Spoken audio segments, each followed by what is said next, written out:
Malamang ay kilala niyo na ako bilang si Juliana or si Aja. Baka ngayong iba dito, hindi alam yung pangalan ko, tapos alam na ako bilang yung classmate from Psych. Na lagi tinatawag ni Sir Mozo pag may tanong siya about psychology. Anyways, maybe, ay nakalimutan ko ipakita.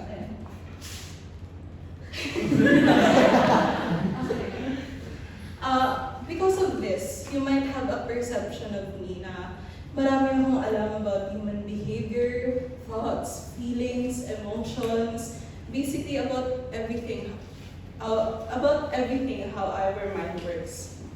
And maybe in turn, this also gives you an impression na I know best how to take care of myself, how to rest, and how to sustain my own well-being. Pero at this moment, meron akong i-confess sa inyo. Wait lang. Pababa ko. My confession for you today is ayokong nagpapahinga.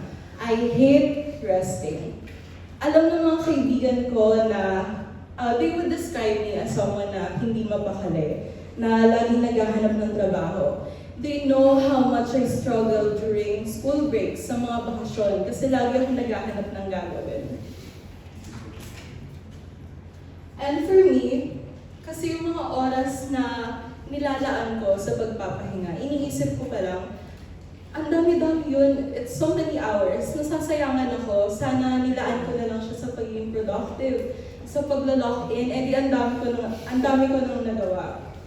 In trying to understand my relationship with resting o pagpapahinga, na pagtanto ko na ayaw kong nagpapahinga kasi feeling ko laging may kapalit. Na kapag magpapahinga ako ngayong araw, halimbawa, sisingilin ako kinabukasan. But with all of that, ano nga ba ang rest? What does it even mean to rest?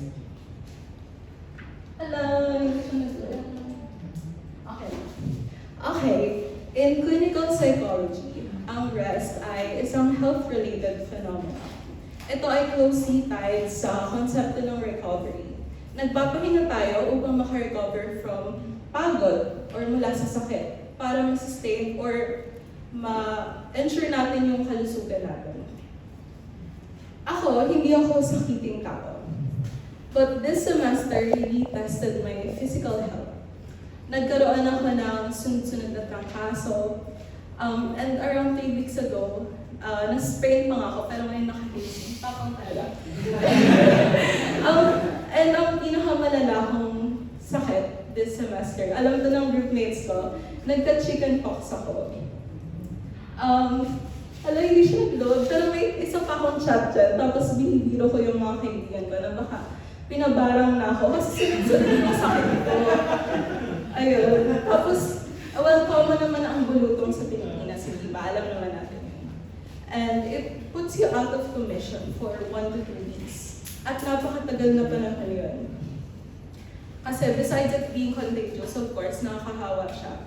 Magkakasakit ka talaga and sobrang uncomfortable ng bulutong. Ayun, so I had no other choice but to rest kasi utos ng doktor yun. Naalala ko pa yun na sakto siya sa midterms. I had so many exams, reportings, ang dami kong requirements basically na slated for the next 2 weeks during the midterms. Sobrang galit ako nun, sobrang natatakot ako nun, sobrang concerned ako about my requirements. So yung rest na yun, na sinabi ng doktor, it was solely mandatory for me.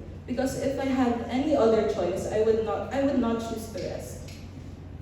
And then, although diba relatively minor illness naman yung bulutong, but yung mga visits ko sa doktor noon, yung mga medicines na binili ko, it cost me almost 2,000 pesos.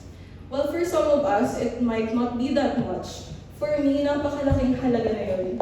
Pwede na yung pangkain, pwede na yung pang-commute, pwede na siya ilaan sa ibang basic living expenses. And I felt so guilty making my parents pay for it. Pay for something that doesn't give me any advantage. In fact, it put me at such a disadvantage.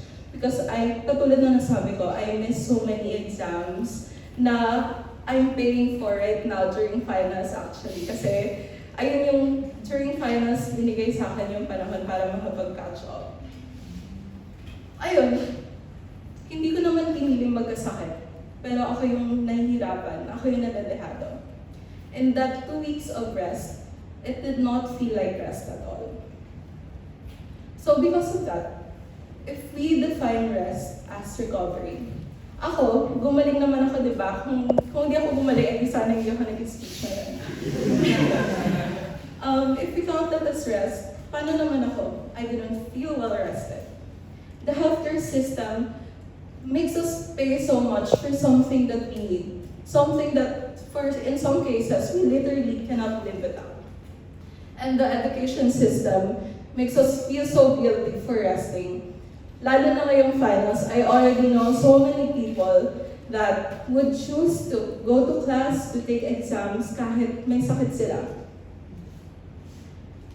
But if we don't see recovery as a definition of rest, ano siya?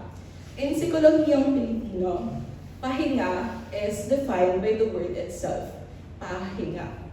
Hindi lamang ito paghinto, ngunit ang pagkakaroon mo ng espasyo ng huminga. At ito ay closely linked sa ginhawa na na-mention na many times during our classes. At ang ating ginhawa as people, ang ating pahinga ay nakadugtong sa ating kapwa. May tumatak sa akin mula sa speech noong Friday, yung sinabi ni Eddie na ang pagod ay shared. Nabanggit ko kanina that I felt so guilty na gumagastos yung parents ko for my medications nung time na nagkasakit ako. That especially applies to my father. Si Papa ay isang driver. Hindi na isang stable source of income ang kanyang trabaho. Dahil labis itong naapektuhan dahil sa pandemya at lalo na ngayon sa oil price hike. Si Papa, nabanggit ko rin nung second day nung nag-introduce ako na malapit ako kay Papa. Pero hindi siya nagsasabi kapag pagod na siya. Pero may isang araw na narinig ko na sinabi niya sa tita ko na napapagod na siya kasi parang hindi lang natatapos yung mga bayarin niya. And from that day on, I tried my best not to be a burden. And I tried to sustain my life financially with the means that I can. But the cost of trying to give more space for my father na magpahinga, na huminga, it also means lessening my own space. Basically, inaako ko lang din yung pagod niya. And katulad nga ng nasabi ni Sian, diba? We all have different definitions of rest. Meron tayong, ayun, iba-iba naman yung definitions natin sa pahinga. But at the grand scheme of things, we all navigate in a space and we all interact. So kung ang sistema, laging pinapalit yung espasyo na yun para makapagpahinga tayo. Nagiging cycle lang ito ng pagsasakripisyo natin para makapagpahinga yung isa't isa. Ayoko sa pahinga because I am constantly navigating in a system. Sa isang sistemang galit sa isip at katawang nagpapahinga. In a system that feels like I have to negotiate my rest. Kailangan kong i-weigh kung pwede ba akong magpahinga sa araw na to. That it feels like resting is commodified na kailangan siyang bayaran. In ending this speech, as we all go home, I do not want you all to treat resting or pahinga as in a pessimistic lens na sa tingin nyo hindi na kayo makapagpapahinga or parang hindi naman na, with all that being said, bakit pa tayo nagpapahinga? Because I'm still a psych major and I still think it's valid to be tired, it's still valid to rest. But ang gusto ko lang na baunin nyo as you exit this room, as you go home, tatandaan nyo that psychology is always political. Katulad nga, babanggitin ko na naman si Sian, katulad nga na nasabi niya, ang pahinga ay isang protesta. Dahil dito, nakikita natin ang humanidad ng isa't isa, ang ating own limitations, ang ating pagkatao. that guilt that we feel kapag tayo ay nagpapahinga, that is a product of a system that only values us when we are productive. Ayun lang.